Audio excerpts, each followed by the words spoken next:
नमस्ते, प्रणाम। छठ पूजा का ढेर सारी शुभकामनाएं। ब्लॉग चैनल से देख रहे हैं हम जैसे छोटे कलाकार पुरस्कार सबसे बड़ा चीज बाकी मिलेला हमको। और सब्सक्राइब कीजिए, लाइक कीजिए। भोजपुरी में वो बात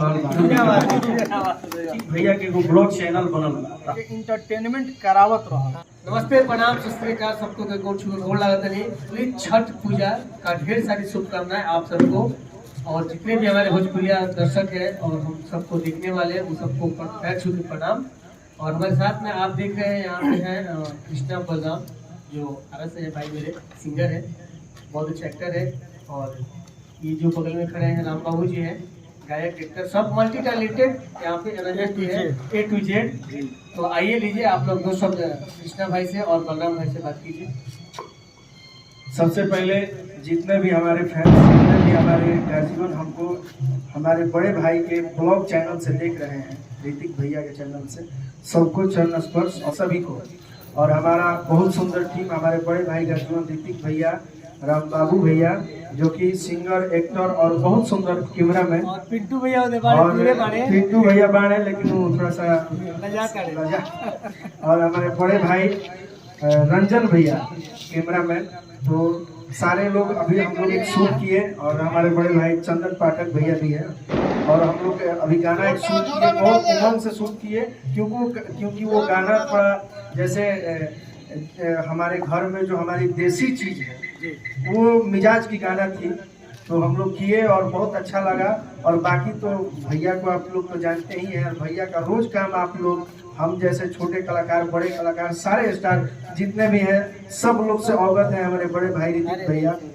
और मैं चाहूँगा कि बलराम जी आप भी कुछ बोलिए, हमारे बड़े भाई हैं, और राम बाबू भैया, पहले भाई एक दिन नहीं, और हमारे एक दिल के वीडियो डायरेक्टर राम बाबू भैया। अच्छा, और हमारे दिल के ये तो डायरेक्टर तो मान के चलिए कि ठीक है, वो अपना एक जगह है, डायरेक्टर है, लेकिन सबसे पहले हमारे बड़े भाई हैं। और कभी भी हम लोग के अंदर ये चीज रहा है कि वर्क से कोई हम लोग का कोई प्रेम स्नेह नहीं रहा है। हम लोग एक भाई हैं, जैसे हम भैया कहते हैं वैसे हमको भैया बाबू कहते हैं, और अच्छा लगता है भैया लोग के साथ काम हम लोग करते हैं। तो कुछ रहे के, सहे के, और कहे के मतलब बाकी बोले के, और अच्छा संस्कार सबसे बड़ा चीज बाकी मिलेला हम लोग के। और आप सब ऐसे ही प्यार बनाए रखिए, और इस ब्लॉग चैनल को और सब्सक्राइब कीजिए, लाइक कीजिए। और बलराम भाई, सबसे पहले भोजपुरी में वो बात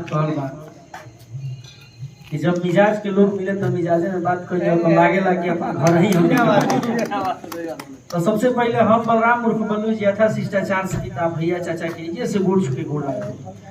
बहुत ही खुशी के बात बा कि ऋतिक भैया के एगो ब्लॉग चैनल बनल बा, तो आप सभी ज्यादा से ज्यादा शेयर करी, सब्सक्राइब करी और लाइक करी, ताकि हमनी के तो भैया के भाई है जा, बहुत बड़ा बड़ा काम भैया करन, रउआ तक पहुँचे, रउआ सबे देखी और समझी और बुझी कि कैसे का करल जाए, और रउआ सबे के इंटरटेनमेंट करावत रहा ब्लॉग चैनल से। स्पेशल ये खातिर बना था कि हर छोट बड़ कलाकार के कुछ सीखे के मिले और समझे के मिले, और सब कोई आगे बढ़े। तब भैया और बड़े भाई का जीवन वीडियो डायरेक्टर राम बाबू भैया, और हमारे रंजन भैया, पिंटू भैया, उमेश भैया। तरंग म्यूजिक से बहुत ही अच्छा एगो छठ गीत के गाना होता, एकदम अपन मिजाज में भोजपुरी, एकदम घर परिवार में बजे वाला सॉन्ग, एकदम देसी चीज। और सब कोई के जैसे गोड़ छुके गोड़ लगाते नहीं जा, एक बार बोले के प्रेम से बोलिए सूरज भगवान की जय, छठी मैया की जय।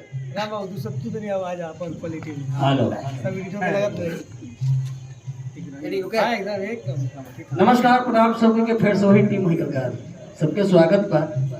ये भी देखा था कि ब्लॉग आईडी पे तो कृष्णा बलराम कंपनी के छठ के शूटिंग के लिए तरंग म्यूजिक के माध्यम से एक निर्माता उमेश भैया, पिंटू भैया शासन हम देख रहे हैं, तो पूरा टीम के आप सब प्यार दीजिए, आशीर्वाद दीजिए, कोई हाथ ना पकड़े, अब पकड़े कोई कोशिशो ना करेला, लेकिन कितना रवैया होला काम में नो पीछे हटम ना करने है। हाँ, अब विनोद जी आई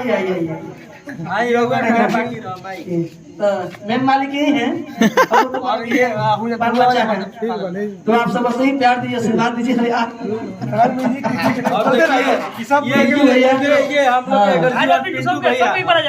सबको आ जाइए, पूरा टीम है, पिंटू बाबू है, सबको आ जाए, सुनिए, आ जाए। ये हमारे सब टीम है, ऑल टीम है। बाकी ग्रुप का आर्टिस्ट लोग सब ड्रेस चेंज कर लिया, पैकअप हो चुका है। जब झंडा खड़ा होला तो फिर रुके के मार खिला लेना, तब सब वही प्यार दिला देते हैं। काम करिए, जब याद में हम दोनों गए लोग गाना अच्छा प्यार मिलो, अच्छा दुलार मिलो।